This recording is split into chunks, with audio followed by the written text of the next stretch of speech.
All right. Hello, everyone. It's Jennifer Joseph with Mississippi State Extension of Hancock County. Thank you so much for joining me for today's Q&A series. Yay! Today I am accompanied by Ms. Kimberly Gowdy. She is an extension agent, a family and consumer science extension agent in Lauderdale County. So if you're in that area, you are blessed with a gem. So take advantage of it. And we also have Miss Cathy Wilson of Excel by Five with us today. And if you don't know what Excel by Five is or who they are, she's going to touch on that briefly for us as we begin today's topic of activities with children. So, Miss Cathy, if you will please just give us an introduction, starting with who is Excel by Five? We are learning in Excel by Five. Often people say, "What's Excel by Five?" and we start telling you what we do. But I'll tell you why we do what we do first. We're big fans of Simon Sinek and his Start with Why. We believe that every child in the state of Mississippi, or child everywhere, deserves to be happy, healthy, and have the tools they need to be ready to to succeed, to learn in school, and their own form of success. We want to empower parents. We want to empower the community, the child care providers. So it's a grassroots community effort. We have 42 communities in the state of Mississippi, and all of those, they look a little different, but they bring together the resources. One of our certification managers recently said, we connect the dots in our community, and it's bringing together all the resources to do those things we said. I was talking to Kim earlier this morning, and we were talking about how the children's book Stone Soup so adequately represents what we do. We have a few things we've got in the pot stirring, and then we bring other community members there. So what we are able to give to the children and their families is just richer. So that's as brief as I can be. All right. Well, thank you so much. So, if you have children or if you are an expecting mother, I definitely encourage you to try to tap into Excel by Five because they have so many resources. So many resources, y'all. I can't begin to explain how many and the educational components of it. It's not talking over your head. They're actually speaking with you so you get an understanding of your child's needs. There are so many needs that we are completely unaware of when it comes to our children. And man, would I love to delve deeply into that topic, but that's not today's topic. So I'm going to try to stay, on script, I should say. So we're going to move on to our first question that was submitted. So what activities do you suggest for parent or child interaction? Miss Cathy, if you'll start us off.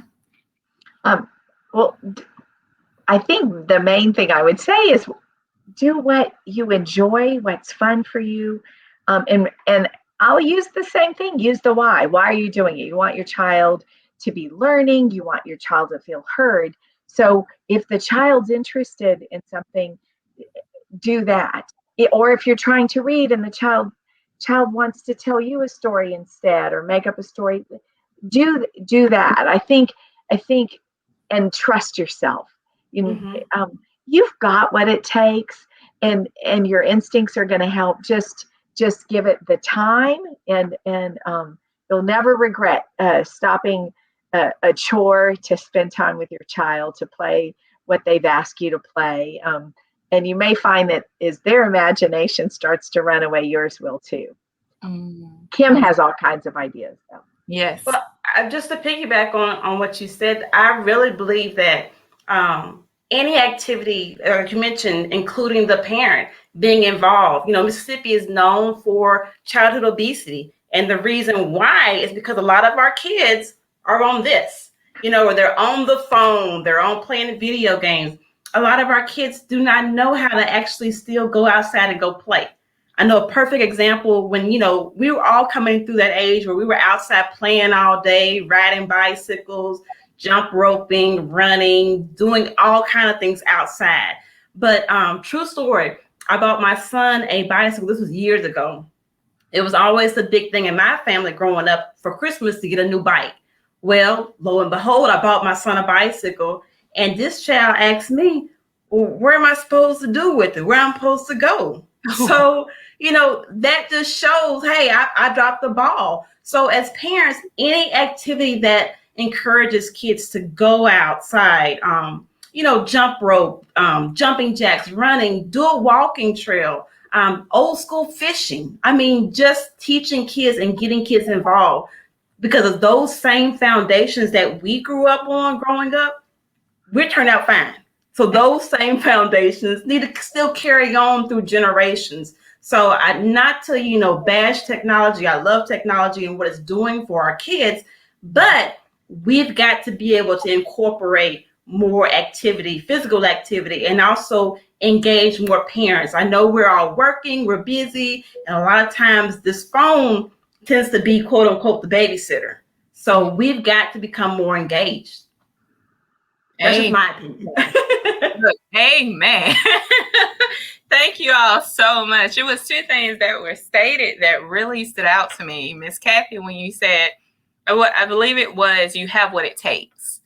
And so many of us overthink things, like even something as simple as engaging with our children. You overthink it. Like, I think about the disconnect sometimes that exists between, especially the man and the son. I don't know how to connect with my son. What did you like to do when you were younger? Just do that with your son. Like you were saying, fishing. Something as simple as fishing. It's probably my favorite pastime. I love to go fishing. That's something that was a staple in my family. Everyone fished. If there's somebody in the family who doesn't fish, you're kind of questionable there. Just do those things that you love to do, because you'll be shocked that your child loves to do them as well. We actually limit those interactions because of our own fear. But if we're not overthinking it, hey, the possibilities are absolutely endless. And there's no book, there's no parent book that you can go to Walmart and say, well, this is the right formula to be a great parent. So a lot of times through parenting, it's through trial and error. But the most important thing that you can give to your child is just be involved, be engaged.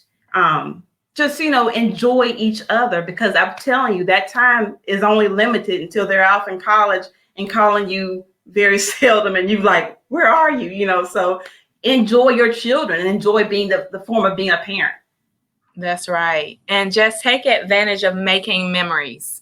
Because when it's all said and done, that's what we have. Those things that we buy for children, how quick would that child get bored with it? And it's just discarded, unless it's a phone or a computer, a tablet or something that they'll use idly. Spending time with them and making those memories, you can't buy that. And I thank God for that, that we can actually sit around together with family and we can discuss, hey, you remember that camping trip? You remember when Daddy got on the basketball court and played ball with us? Actually having those kind of conversations, because those are memories that you're creating. So take advantage of it, y'all. Create those memories. Absolutely. All right. So moving on to our next question. What would you consider one of the most beneficial activities for children? Is there one in particular that you would consider extremely beneficial for kids? And we'll start with you, Kimberly. Again, I think reading to your child needs to start early on, because again, it's focusing on that development, building those cognitive skills, also increasing their literacy as well. Reading to your child, as Miss Cathy mentioned, having your child read to you. The most precious and most valuable thing is a child's imagination. And once we as adults start not allowing them to do so, they're losing creativity, they're losing brain fun, they're losing so much. So just to continue to encourage your kids to read, go into the library, taking a picnic, so many times when I teach my parenting classes, they're like, well, Miss Kim, I can't afford to take them to the movies and do things. I understand that. It was 5 of us, in my family. I had three children. But the thing was finding opportunities to be able to do something cheap, on a cheap scale. Going to the library is free. Library card, free. Going to the beach and having a picnic, things of that nature, going to the park. So I would say the most beneficial thing was just continually increasing their literacy. I'm going to have to echo that. And I think sometimes some favorite books, we would use that vocabulary at the dinner table. We would recreate scenarios. We were huge Little House on the Prairie, Little House on the Big fans. And like there was a black cat on our street, and it was a kitten, but one of my daughters swore it was a baby panther, because they always hear the panther in the woods. And we watch for the panther, just and that like Kim said, that helped their imagination grow. Mm-hmm. We did a lot of that, and I can't remember who the quote's by, but one of my twins recently finished her PhD, and her dedication in her dissertation to me was, "More blessed than I, you shall never be, because I had a mother who read to me." That quote, Oh. It was so sweet. But we really did. And I think too, finding what that child likes to read. Katie's twin was a reluctant reader, but y'all, nonfiction, she would eat it up. So she enjoyed the Little House on the Prairie books, biographies she would love, and even later magazines. And that's the child who's an engineer and reads technical. She reads nonfiction. So it's really finding what they're interested in. Whether I can remember volunteering in the library when my children were young, and there were children who loved dinosaurs and children who loved even a certain color. I want a blue book, or I want a purple book. Let's find one. So just really finding it, and then having a conversation about how did that make you feel? Why do you think the author wrote that? And how can you share that? So encouraging them. And even with literacy development, you can always incorporate physical development in it as well. Kids learn through play. Kids learn through movement, which I think that's, I can go through a whole other soapbox with that. But I think that a lot of times, especially once kids get into public schools, that opportunity for them to be able to actually play is being limited. So therefore, we're seeing a lot of other different behaviors, things of that nature. But kids learn best through music, through play, through repetition. So, throwing a ball and spelling out words by bouncing the ball up and down, doing sight words, sounding out the words, all of that can be incorporated through books, through movement, through play. So again, Ms. Cathy and I both are just strong proponents of making sure we start kids early on in reading. So hopefully, especially that will carry on as they age. Mm-hmm. Most definitely. Man, that hammer is really hitting the hell of that neck. The head of that nail. I love this so much. My mom, I was blessed enough to have a mom who was also an advocate for us to read. I remember being young and we just having all these children books just lying around, and that's something we would do is read to one another. Because as Kim stated, the imagination is so important. And that allowed our imagination to just roam. And you know what I ended up doing? Writing a lot of my own stories, writing a lot of poetry.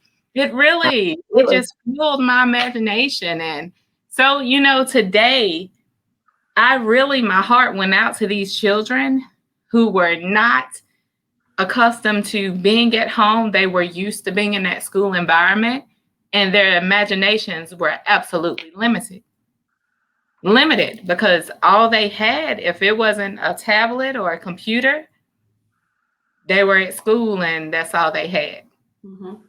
But there wasn't that fueling of the imagination at home. And your heart just breaks for them. It truly does. So hopefully through these pointers and through these suggestions, we're providing parents with some of that wood, some fuel to put on that fire so that they can become even more engaged with their children. But that's why it goes hand in hand, because I always stress the child's first teacher is their parent. So making sure the parent is following suit for whatever's going on in the classroom, having that good parent-teacher relationship. So whatever the teacher's doing, those same activities, those same skill building things that they're doing in the classroom can also be carrying on through the home. So that's why it's so very important to be able to have that, great communication, relationship development amongst parents and teachers. Yes, ma'am. Okay, so are there specific activities that Excel by 5 provide to children, Miss Cathy? Depends on the community. Every community is different. Some of our communities have resource centers, and pre-pandemic and post-pandemic, we're open for interactive play, and then also to check out resources. And they sponsor events or partner in sponsoring events. It's about bringing the community together. So it's a community event. It's not just the Excel by 5. They're just bringing everybody together, and that they may spearhead some or may join in others. They work through, in some of our communities, there's a lot of work through the library, like we are in the community where Jennifer and I live. But there's either opportunities with Excel by 5, or they're going to link you to some. They'll help you know what's going on in your community and what resources are there. But like Kim mentioned earlier, the library is just such an amazing resource, such a gift to our children, and it's free. That's exactly right. And it's free. So there is no excuses. All right, Kim. So are there any activities that Extension offers? And you can be specific to your county if you would like to.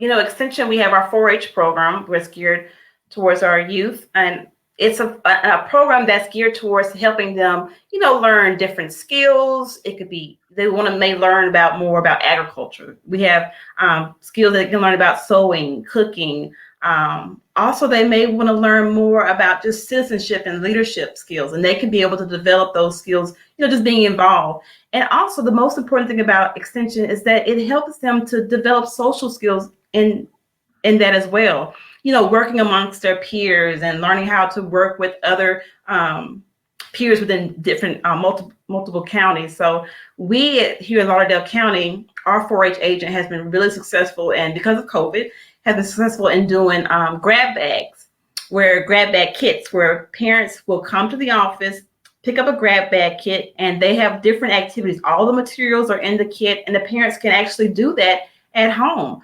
I know you and I have an event coming up for our youth in the future. Well, actually next month. It's a babysitters club. We're looking forward to that because, again, the summertime is giving, a lot of opportunities for kids to become more responsible and, earn a couple extra dollars.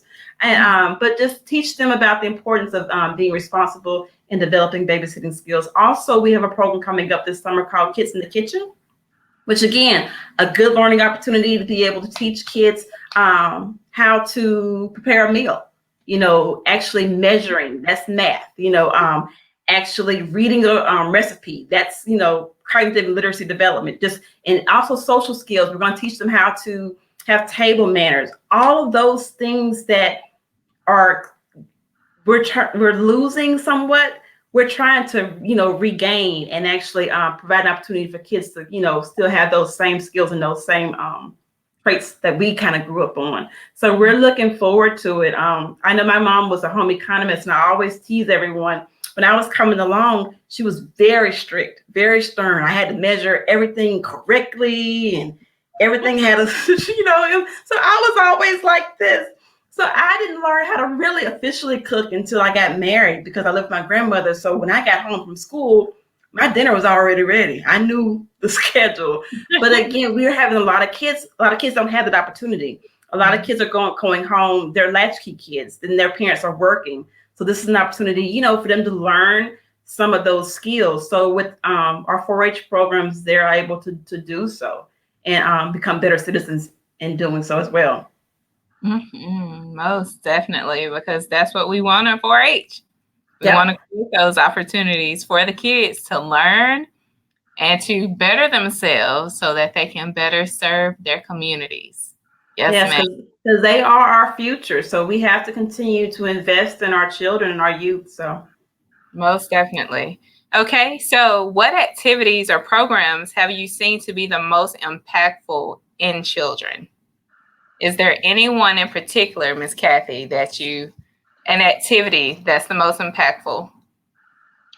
I think when there's an opportunity, I've noticed kind of light bulbs go off with parents when they haven't been with their child when they're around others, and they get to witness the interaction, and they start to see some things and that's not necessarily specific activity, but it's doing some group activity, whether it's being a part of a play group, going to the library story time, or things like that. I think that's empowering to parents because they see the interaction and they get to be with other parents and go, this is hard, but this is fun. So that kind of thing. So I think that's been impactful. And I think sometimes in those kinds of settings, being able to say, oh my goodness, see what we're doing. And the parent goes, we got this. I think those kinds of things. So nothing specific, of course. We do love our read, the things we've said before, but I do think getting some group activity, and then also, like, especially with the little bitties, getting in and doing cross body and some of those other things so that they're actually getting those synapses going. So just doing, like Kim said earlier, multiple kind of interactive things are always good too. Yeah, because I know my kids were in 4-H in Harrison County, and their 4-H agent was big on, just group activities and teaching them just different skills. So one particular activity, they were making Christmas ornaments and Christmas happies to give to their parents. Lo and behold, Lord, we made so my kids love that. They made the chocolate covered pretzels for every teacher, for every family member. So that was the kick for that, So I found that activities that allow them to really hands-on activities, they learn from that and they continue, they want to become more interested in those things. We also offer programs such as budgeting for our youth, teaching them how just simple budgeting techniques, things of that nature. A lot of our kids do not know how to read food labels or even know how to do things like that. I remember I always tell people when I would go to a health fair, there would be people with health fair tables and they'd have all of these gadgets and freebies for kids. And of course, what do kids see? They're attracted to what's free and, the fun things. Well, they would come to my table and I didn't have nothing but just information and literature to hand out to them. So one year, Miss Cathy, I did this thing. I had gotten some Little Debbie snack cake boxes. I don't know where they came from because I eat all healthy in my house. But I had gotten some Little Debbie snack cake boxes and I had put them along the table. Well, of course, when kids came in to the health fair, they were immediately drawn to my table. So it's like, oh, I want that. I want to get that. I want that. But the thing was, I told them, I said, you know what? This looks good. But the thing is, you have to be able to watch your calories. So we don't want to know. We don't know how to do that. And I explained to them the importance of reading a food label. So I think, and also, of course, we did games and things of that nature. Now, mind you, they were empty. So they were disappointed when they found out after they participated, they didn't win anything. But I hope that I was able to teach them, the importance of watching what you're eating and also counteracting that with physical activity. But I think the most beneficial is just getting more hands-on activities. That's an opportunity for them to become lifelong learners and also taking what they learn and building on that development. So I always think that's the best tool to be able to offer our kids and our parents. Yeah.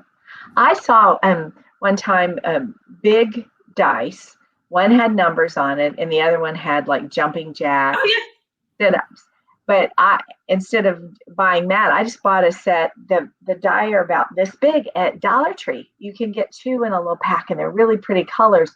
I left the numbers on one and took pictures of me and my girls doing jumping jacks, doing the activities, and just Mod Podged them on there. And we made that for our little cousin in the family so that we could exercise with them. So you roll one and you count and you do 2 jumping jacks or whatever. So that was really fun. That had us counting. It was a craft project for my girls, and it let them kind of exercise with the cousins. So anyway, just little stuff like that. Like, but the thing was, it only costed you a couple of dollars, but the memories, now your children are grown, you still have that memory. So, exactly. I mean, that's what's priceless, and that's what you can never get back, and you can't put a value on that. So.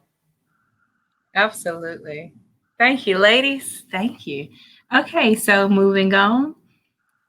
Let's see. I know adults and children correlate child-based activities with fun, but I find that some activities can teach responsibility and even character building.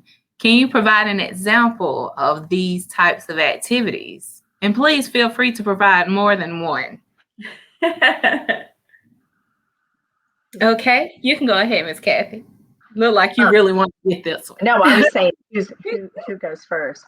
Well, I think like in reading, which we've already talked about, you can talk about what happened to the character. Mm-hmm. There are resources available, but a lot of it's your just your gut instinct, and you can relate it to things that have happened in real life. And there's some really amazing books out there, but you can kind of think about if your child has a favorite one, there's something in that story that they're relating to, and it may just be the character, but it may be something going on. And I'll share, because we're talking about character building, one of my new favorite, and I will go off screen in a minute and hold it up, but The Thing Lou Couldn't Do. And it's a little girl who can do anything, and she imagines, and she's an adventurer, and she climbs trees. She's a pirate and whatever, but she can't climb a tree. And so whenever something comes up with her friends and they're climbing a tree, she has something else to do or tries to talk them into it. And then she finally tries, and she falls. She's not hurt, but she says, "I haven't climbed a tree yet." Mm-hmm. And I love that. We talk. Kim and I are in a leadership program, and we talk a lot about growth mindset, that you aren't doing it yet. As a parent, I haven't mastered this yet. As a child, not yet. We're going to get this. And I mean, you think about the very early years, when you've watched this child go from not being able to walk to walking, wow, mm-hmm. From crying and me giving you a bottle or nursing you to feeding yourself. I know you can do anything. Mm-hmm. And just the yet. So I think, so I guess that would be, again, my number one would be the reading, and then tying it to these other things, to the growth. And then like when you're in a group, taking turns and realizing, if another child is crying, I wonder what's upsetting them, starting to talk about empathy, those kinds of things. Mm-hmm. They come naturally, but again, it's taking time with your child and communicating with your child, just like we've said in the others.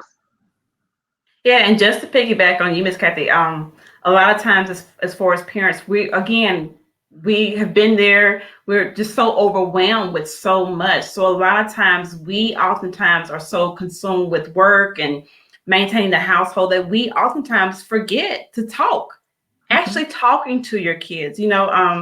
If you have multiple, teaching my parenting classes, I have parents say, "Well, I have 3 kids. I can't interact with them all." Yes, you can. You have to be able to find time. If it's just 20 to 30 minutes out the day, but you must do it individually with each child, because each child deserves your undivided individual attention. Bullying is a big thing now, and especially with our kids with self-esteem issues and things of that nature. As a parent, we won't actually find out what's going on with our kids until we do what? Talk to them, ask them. every single time my children would come in the house, I'd be like, well, how was school today? What did you learn? Well, I didn't learn nothing, Mama. And I said, well, we thought to turn you back to that schoolhouse because you're going to come back and tell me you learned something. But that was something I asked them on a continuous basis every day. And they expected, an answer from them.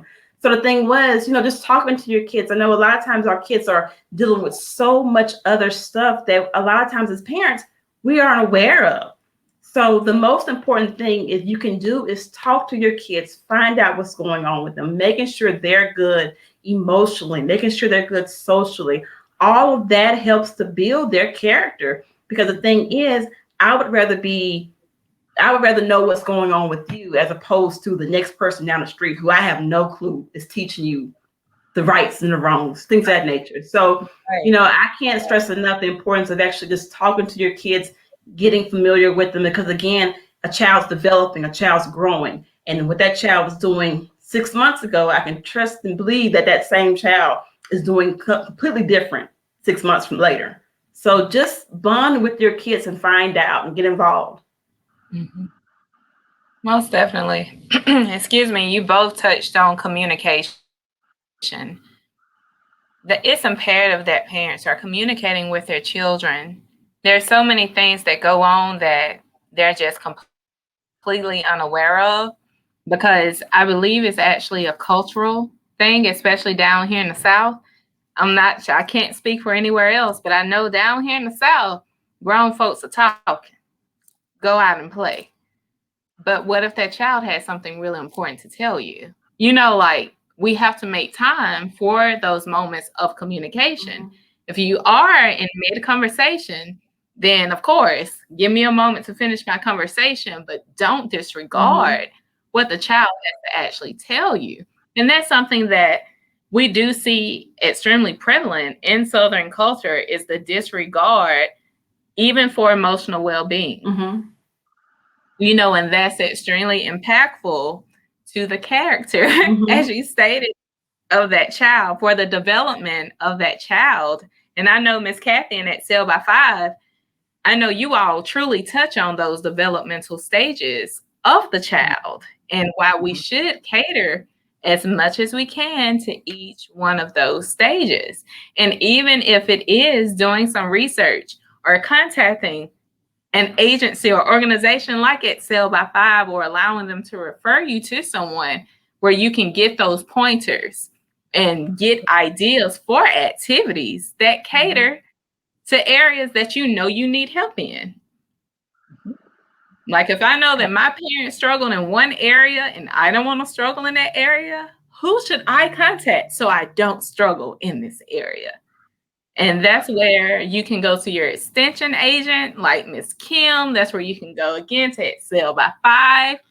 If Excel by 5 or Miss Kim doesn't have the resources, they can point you in the direction of someone who does have them.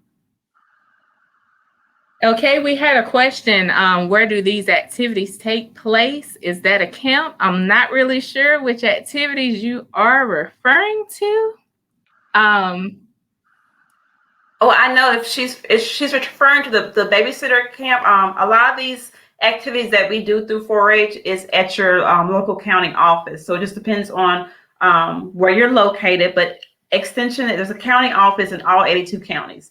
So basically, you just need to reach out to your county extension office and just say, hey, I heard a great panel today with some beautiful and great women. They were talking about this, that, and the other, and just find out what your county office is doing as far as with the youth, and get involved that way.